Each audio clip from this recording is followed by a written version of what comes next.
Action media, जुल्म से इंसाफ तक की लड़ाई में हमारा साथ दें। चैनल को लाइक करें, सब्सक्राइब करें। एक्शन मीडिया, सच्चाई जानने के लिए देख। महिला की गोली मारकर हत्या किया जाने पर एसडीपीआई के कार्यकर्ताओं ने किया विरोध प्रदर्शन। उत्तर प्रदेश के जनपद सिद्धार्थनगर में पुलिस द्वारा एक महिला की हत्या किए जाने पर social democratic party of India के कार्यकर्ताओं ने कड़ा रोष प्रकट करते हुए विरोध प्रदर्शन किया। एसडीपीआई के प्रदेश कार्यालय से जारी एक प्रेस रिलीज के मुताबिक प्रदेश अध्यक्ष डॉक्टर निजामुद्दीन खान ने कहा कि सिद्धार्थनगर का अब्दुल रहमान अपनी बहन की शादी में शामिल होने के लिए मुंबई से अपने घर आया था। आरोप है कि पुलिस ने अचानक उसके घर पहुंची और उसे अपने साथ ले जाने लगी। मां ने पुलिस से साथ ले जाने के बारे में पूछा तो पुलिस ने उसे गोली मार दी, जिससे मौत हो गई। तो वहीं दूसरी तरफ पुलिस का कहना है गोकशी की सूचना मिलने पर पुलिस वहां दबिश देने पहुंची थी, जहां पुलिस वालों पर पत्थरबाजी हुई, जिसके बाद फायरिंग में एक महिला की मौत हो गई, जिसकी जांच की जा रही है। प्रदेश महासचिव मोईद हाशमी के नेतृत्व में एसडीपीआई का प्रतिनिधि मंडल ने पीड़ित परिवार से मिलकर वास्तविकता की जानकारी ली, साथ ही पीड़ित परिवार को हर संभव मदद का भरोसा दिया। एक्शन मीडिया से सहयोगी सईद खान के साथ संवाददाता रियाज सिद्दीकी की रिपोर्ट।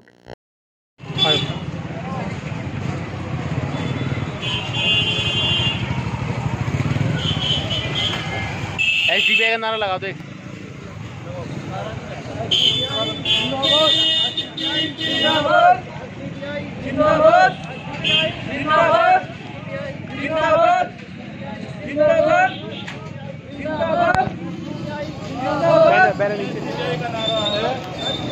जिंदाबाद। आप नारा लगाओगे। ज्ञानव्यापी मस्जिद के समर्थन में उतरे एसडीपीआई के कार्यकर्ता। ज्ञानव्यापी विवाद पर social democratic party of India के कार्यकर्ताओं ने देश के कई हिस्सों में अलग अलग विरोध प्रदर्शन किया तथा साथ ही अदालत द्वारा मस्जिद के हिस्से को सील किए जाने पर भी आपत्ति जताई। एसडीपीआई के कार्यकर्ताओं ने मांग की कि पूजा स्थल अधिनियम 1991 को लागू करे, जिसकी खुलेआम उल्लंघन हो रहा है। एसडीपीआई वक्ताओं ने अपने संबोधन में कहा कि ज्ञानव्यापी मस्जिद के संबंध में माननीय न्यायालय का आदेश पूजा स्थल अधिनियम 1991 का खुला उल्लंघन है। अधिनियम में साफ कहा गया है कि कोई भी किसी भी धार्मिक संप्रदाय के पवित्र स्थल को एक अलग संप्रदाय या खंड में परिवर्तित नहीं करेगा। Social democratic party of India Bharat की पहली ऐसी राजनीतिक पार्टी है जिसने सबसे पहले सड़क पर उतरकर मस्जिद के समर्थन में विरोध प्रदर्शन किया। एसडीपीआई के नेताओं ने कहा कि सभी धर्मनिरपेक्ष लोकतांत्रिक लोगों से अपील है कि वो देश में नफरत फैलाने वालों की खिलाफत करें तथा संविधान को बचाएं तथा कानून व्यवस्था को बनाए रखने में सहयोग करें। एक्शन मीडिया से सहयोगी सईद खान के साथ संवाददाता रियाज सिद्दीकी की रिपोर्ट। ज्ञानव्यापी मस्जिद का जो फैसला आया है और जो मस्जिद के अंदर जो वजूखाना है उस पर रोक लगाई गई है, इसके लिए मैं कहना चाहूँगा कि 3 दिन से लगातार ये सर्वे कोर्ट के आदेश से चल रहा था।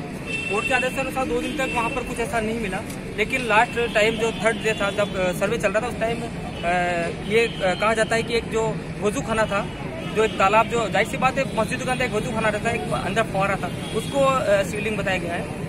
उसके बाद मस्जिद परिसर पर जो वजूखाना उस पर रोक लगा दी गई वहाँ जाने के लिए, और 20 से ज़्यादा नमाज पढ़ने के लिए लोगों को जाने से रोक दिया गया। ये एक जो फैसला है कोर्ट का, हम चाहेंगे कोर्ट के फैसले में टिप्पणी नहीं करेंगे, लेकिन हम चाहेंगे कोर्ट को दोबारा पुनः संज्ञान लेते हुए इस सर्वे को पुनः कराया जाए और जो हकीकत है उसको देश के सामने रखे। और बीजेपी जो धर्म की राजनीति कर रही है, जैसे कि जो विकास के मुद्दे हैं, एजुकेशन से लगाकर रोजगार से लगाकर, उन सारे मुद्दों से भटकाने का काम बीजेपी सरकार कर रही है। और आगे वाले जो आने वाले आगामी चुनाव है उनकी ये रणनीति साफ नजर आती है कि बीजेपी एक विशेष समुदाय यानी मुस्लिम समुदाय की तुष्टीकरण की नीति कर रही है। तो मैं चाहूंगा कि एक देश के जो प्रधानमंत्री है वो पूरे 140 करोड़ लोगों के प्रधानमंत्री है, तो उनको सोचना चाहिए कि किसी एक कम्युनिटी की तरफ नहीं जाएं और धर्म की राजनीति को बंद करके एक प्यार और मोहब्बत की राजनीति अपनाएं, सभी को साथ ले चले, सभी का विकास, सभी का साथ, ये जो नारा हमारे प्रधानमंत्री ने दिया है नरेंद्र मोदी जी ने, तो मैं उनसे कहना चाहूंगा कि तुष्टीकरण की नीति को खत्म करें और ये जो धर्म की राजनीति कर रहे हैं, जो लोग कर रहे हैं, जो लगातार भड़काऊ बयान दिए जा रहे हैं या कम्युनिटी को हैरेसमेंट किया जा रहा है और प्रोवाइड के जो ये नारे या भाषण दिए जा रहे हैं उन पर रोक लगाए और ये जो फैसला हुआ उन्हें पुनर्विचार करे। क्योंकि जो बाबरी मस्जिद के बाद गवर्नमेंट या कोर्ट का आदेश था कि उससे पहले इस फैसले के बाद जो मस्जिदें थी या मंदिर थे वो यथास्थिति में रहेंगे, किसी भी प्रकार का कोई इसमें कोई दोबारा इसका कोई सर्वे नहीं किया जाएगा, ना कोई जो यथास्थिति वो रहेगी, छेड़छाड़ की जाएगी तकलीफ साथ। लेकिन ये दोबारा इस तरह से कार्रवाई करना और कोर्ट का इस पर ऐसा स्टेटमेंट लाकर एक हमारी आस्था को ठेस पहुंचाना, हम चाहेंगे कि कोर्ट इसका पूरे संज्ञान ले। मोहम्मद इमरान। दोस्तों, भाइयों, जय हिंद।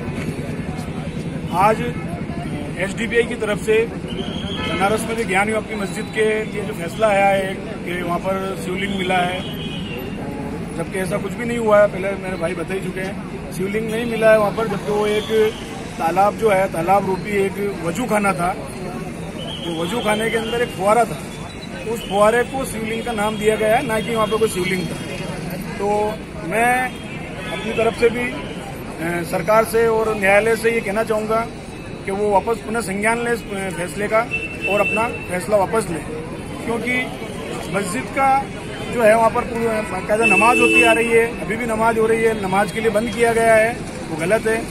और न्यायालय का जो भी फैसला है उसको वापस एक बार पुनः विचार करके संज्ञान लेना चाहिए और सही तरीके से इसको फैसला वापस सही मुस्लिमों की आस्था को देखते हुए और मुस्लिम जो वर्षों से नमाज पढ़ रहे हैं उनको देखते हुए वापस मुस्लिमों को ही सौंपनी चाहिए ज्ञानव्यापी मस्जिद को। न्यायालय के से भी हमारी गुजारिश है और सरकार से भी गुजारिश है कि वो हिंदू मुस्लिम एकता को खत्म ना करके और हिंदू मुस्लिम एकता को बनाए रखें और देश का जो अभी हालात खराब है, बेरोजगारी बढ़ रही है, उस पर ध्यान दें, रेटें बढ़ रही है, महंगाई बढ़ रही है, उस पर ध्यान दें, ना कि हिंदू मुस्लिम करवाकर लोगों को भटकाएं मुद्दों से। ऐसा काम ना करें और जो मेन मुद्दे हैं उन पर काम करें। मस्जिद वहाँ पर है और रहेगी। न्यायालय से और सरकार से ये एक अपील है कि उसके वापस दोबारा संज्ञान लिया जाए और वापस पुनर्विचार किया जाए। आप सभी भाइयों को जो भी अपना वक्त दिया है उसके लिए बहुत बहुत शुक्रिया। आप लोगों ने अपना कीमती वक्त दिया है और ऐसे वक्त में जब ऐसे फैसले आते हैं तो सभी लोगों से कहना चाहूँगा कि सब एक साथ आकर अपनी बात को रखें और ज़्यादा से ज़्यादा लोग पधारें, यहाँ पर आएँ और तशरीफ रखें और हमेशा ऐसे जुल्म के खिलाफ आवाज़ उठाएं। अस्सलाम वालेकुम, जय हिंद। एसडीपीआई पार्षद मोहम्मद सलीम। प्रदेश अध्यक्ष महोदय, मैं टीएम गुप्ता, आवाज़ न्यूज चैनल से। हेडलाइट चलत नहीं है।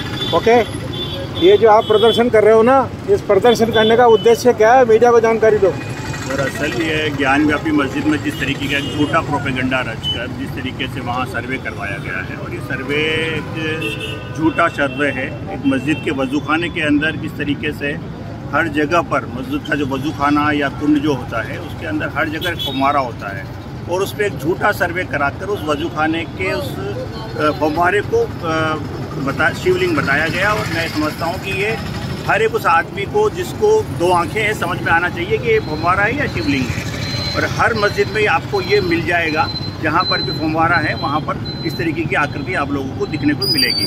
तो मैं समझता हूँ कि अगर मुसलमान सैकड़ों सालों से वहाँ पर नमाज पढ़ रहा है और उसको ये डर था कि कहीं ना कहीं यहाँ किसी दूसरे मज़ाहिब के कुछ ना कुछ अवशेष बच रहे हैं, तो इतना बेवकूफ़ तो मुसलमान भी नहीं होगा कि उसको वहाँ बचा कर रखेगा। ये तो सोचने की बात है और बुद्धि की बात है। तो मैं समझता हूँ कि ये झूठे प्रोपेगेंडे रचना बंद करे सरकार और सरकार के तमाम नुमाइंदे जो इस तरीके की राजनीति करना चाहते हैं। और अगर इस तरीके की दोबारा राजनीति की, पहले एक बार बाबरी मस्जिद उन्होंने किया, दोबारा से किसी मस्जिद को इस तरीके से छेड़ने की कोशिश की तो अब देश की जनता उसको नहीं सहन करेगी। शुभ नाम आपका?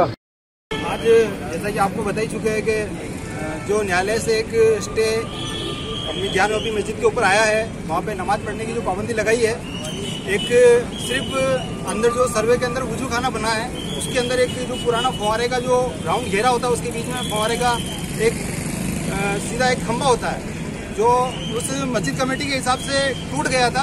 उसको मस्जिद कमेटी ने बीच में रिपेयर कराने के लिए गवर्नमेंट से परमिशन भी ली थी, लेकिन गवर्नमेंट ने उसको रिपेयरिंग करने के लिए परमिशन ली थी, इसलिए ऊपर से थोड़ा सा फुट टाइप का लग रहा था।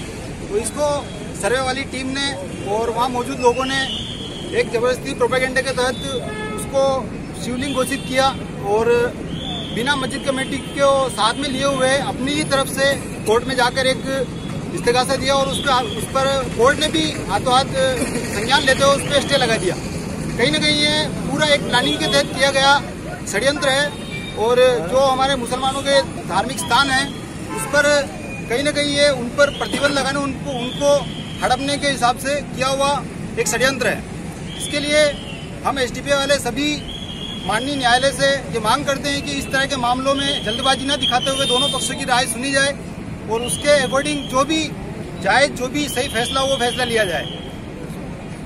और इसके साथ ही इसमें एक और मसला है, जो गवर्नमेंट का जो संविधान का जो कानून है 1991 का वर्शिप एक्ट, जिसके तहत ये साफ लिखा हुआ संविधान के अंदर के जो भी पुराने धार्मिक स्थल 1947 आज़ादी के बाद से जिस स्थिति में है वो उसी स्थिति में मान्य रहेंगे। बावजूद उसके भी जो कोर्ट से जो संज्ञान लिया गया है वाकई में ये कहीं ना कहीं उस संविधान के एक्ट के भी खिलाफ है। तो हम एसडीपीआई के माध्यम से इसके लिए मांग करते हैं कि इस चीज़ का ध्यान रखा जाए और इस एक्ट के खिलाफ जो भी ये फैसला हुआ है इसको वापस लिया जाए। और आप सभी लोग यहाँ आए हैं इसके लिए आप सभी का बहुत बहुत शुक्रिया। इसी तरीके से शांति के साथ आइंदा भी जो प्रोटेस्ट होते हैं उसमें हिस्सा लेते रहें। आप सभी का बहुत बहुत शुक्रिया और शांति के साथ घर जाएं। मैं सलीम मंसूरी, नगर कमेटी अध्यक्ष एसडीपीआई। एक्शन मीडिया, सच्चाई जानने के लिए देखते रहे।